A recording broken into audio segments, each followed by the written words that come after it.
Fadila Fadia Said, NIM 1814404026 dari Universitas Islam Negeri Imam Bonjol Padang, Fakultas Tarbiyah, dari jurusan Tadris Matematika kelas A dengan dosen pembimbing Nita Putri Utami, MPD. Pada kesempatan kali ini, saya akan menyampaikan ilmu yang saya dapatkan setelah mempelajari microteaching. Bahasan pertama saya itu tentang keterampilan dasar pembuka. Membuka pembelajaran adalah kegiatan guru dalam mengawali proses pembelajaran untuk menciptakan suasana siap mental, fisik, psikis, dan emosional siswa sehingga memusatkan perhatian mereka pada materi dan kegiatan pembelajaran yang akan dilalui.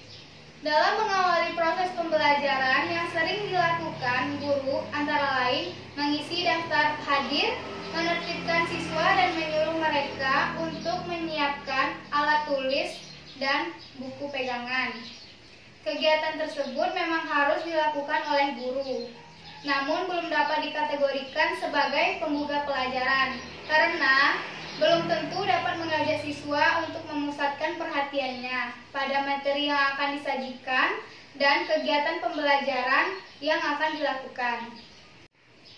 Aktivitas awal yang dilakukan dan kalimat-kalimat awal yang diucapkan guru merupakan penentu keberhasilan jalannya seluruh proses pembelajaran.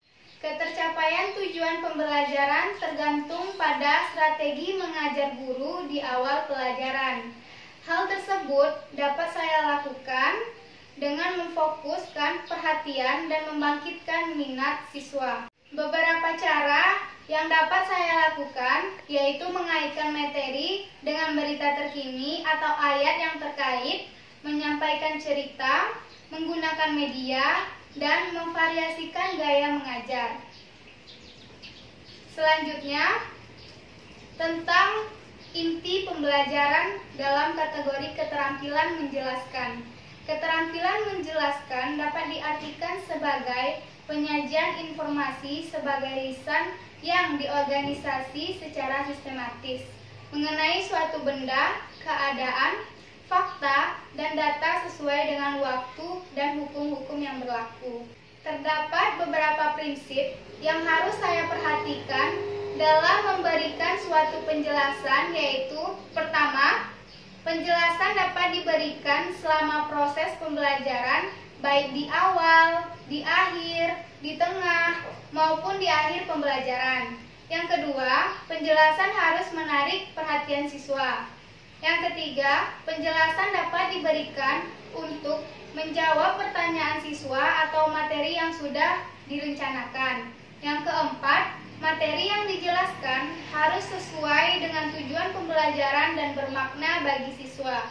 Yang kelima, penjelasan harus sesuai dengan latar belakang dan tingkat kemampuan siswa. Dalam mempelajari microteaching, saya menjadi paham cara berkomunikasi efektif di kelas, yaitu respect atau sikap hormat dan sikap menghargai terhadap siswa.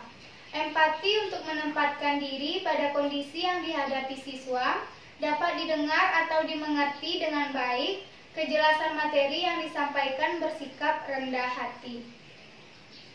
Selanjutnya tentang keterampilan bertanya.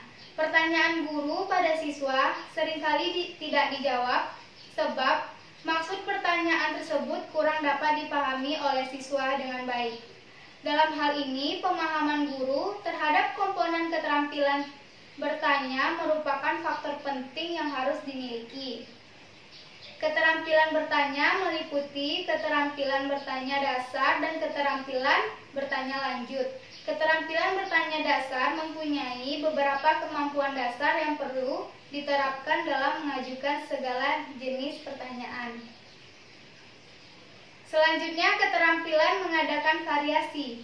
Mengadakan variasi berarti melakukan tindakan yang beraneka ragam yang membuat suatu menjadi tidak monoton di dalam pembelajaran sehingga dapat menghilangkan kebosanan, meningkatkan minat dan rasa ingin tahu siswa, serta membuat tingkat aktivitas siswa menjadi bertambah.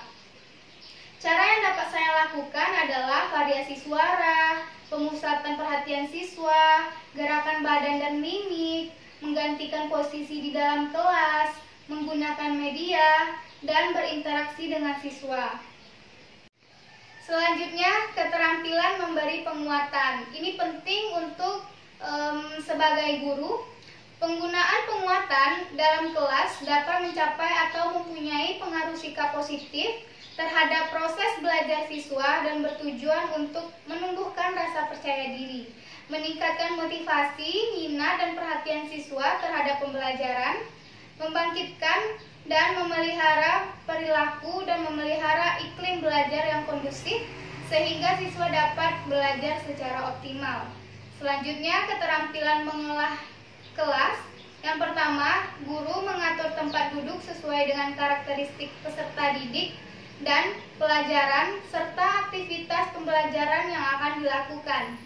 Yang kedua, volume dan intonasi suara guru dalam proses pembelajaran harus dapat didengar dengan baik oleh peserta didik. Yang ketiga, tutur kata guru santun dan dapat dimengerti oleh peserta didik. Yang keempat, guru menyesuaikan materi pelajaran dengan kecepatan dan kemampuan belajar peserta didik. Yang kelima, guru menciptakan ketertiban, kedisiplinan, kenyamanan, keselamatan, dan kepatuhan pada peraturan dalam menyelenggarakan proses pembelajaran. Yang keenam, guru memberikan penguatan dan umpan balik terhadap respon dan hasil belajar peserta didik selama proses pembelajaran berlangsung. Yang ketujuh, guru menghargai peserta didik tanpa memandang latar belakang agama, suku, jenis, kelamin, dan status sosial ekonomi. Yang kedelapan, guru menghargai pendapat peserta didik. Yang kesembilan, guru memakai pakaian yang sopan, bersih, dan rapi. Yang kesepuluh, pada tiap awal semester, guru menyampaikan silabus mata pelajaran yang diampunya. Dan yang kesebelas, guru memulai dan mengakhiri proses pembelajaran sesuai dengan waktu yang dijadwalkan. Selanjutnya, keterampilan diskusi kelompok. Ada 6 keterampilan yang harus dimiliki terkait membimbing diskusi kelompok, yaitu 1. Memusatkan perhatian siswa pada tujuan atau ketika diskusi. Yang kedua, menjelaskan urutan pendapat yang kurang jelas hingga sulit ditangkap oleh anggota kelompok. Yang ketiga, menganalisis pandangan siswa dalam diskusi. Sering terjadi perbedaan pendapat di antara anggota kelompok.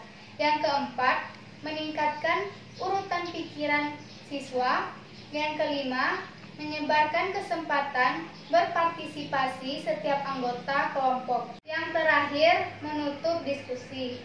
Yang selanjutnya yaitu tentang penutup, di mana penutup merupakan kegiatan yang dilakukan untuk mengakhiri aktivitas pembelajaran yang dapat dilakukan dalam bentuk rangkuman atau kesimpulan, penilaian dan refleksi umpan balik, dan tindak lanjut.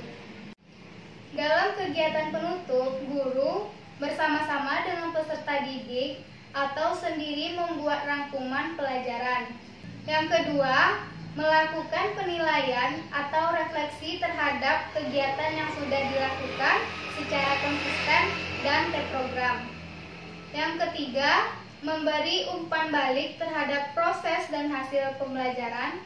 Yang keempat, merencanakan kegiatan tindak lanjut dalam bentuk pembelajaran remedi, program pengayaan, layanan konseling, dan memberikan tugas baik tugas individual maupun kelompok sesuai dengan hasil belajar peserta didik.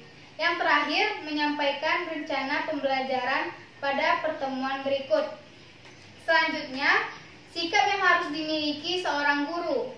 Menurut saya, sikap yang harus dimiliki seorang guru adalah pertama, adil, yang kedua, percaya dan suka terhadap murid-muridnya, yang ketiga, sabar dan rela berkorban, yang keempat, memiliki perbawa terhadap anak-anak, yang kelima yaitu gezak adalah kewibawaan, yang keenam, penggembiraan, Yang ketujuh, bersikap baik terhadap guru-guru lain. Yang kedelapan, bersikap baik terhadap masyarakat. Yang kesembilan, suka pada mata pelajaran yang diberikan. Yang terakhir, berpengetahuan luas. Yang terakhir yaitu pesan dan kesan saya selama belajar microteaching. Pengalaman saya ketika mengikuti pelajaran microteaching yang dibimbing oleh Ibu Rita Putri Utami MPD, kita dituntut untuk berani dan bisa berbicara di depan menjelaskan materi pembelajaran sesuai rancangan pembelajaran yang saya buat serta metode yang cocok dalam RPP tersebut untuk mengajar. Walaupun sudah terbiasa berbicara saat presentasi, namun berbeda sekali saat mengajar. Namun, berkat mata kuliah microteaching ini, setelah saya alami, saya mulai lebih berani dan percaya diri mengajar. Senang sekali saya menjadi guru. Dalam mata kuliah microteaching, banyak sekali pengalaman dan ilmu yang bisa saya dapatkan pada mata kuliah ini. Sehingga saya tahu kekurangan saya dalam menyampaikan materi. Semoga selanjutnya saya bisa terbiasa mengajar di depan siswa walaupun perlu latihan yang terus-menerus. Jadi kita sebagai seorang guru harus tetap semangat, jangan pantang menyerah, jangan sering membentak-bentak anak muridnya, harus tegas. Dan untuk Ibu Nita, terima kasih banyak Bu selama ini bimbingannya dalam kuliah microteaching. Jika ada sikap saya yang kurang berkenan, tolong dimaafkan. Sekian dari saya. Assalamualaikum warahmatullahi wabarakatuh.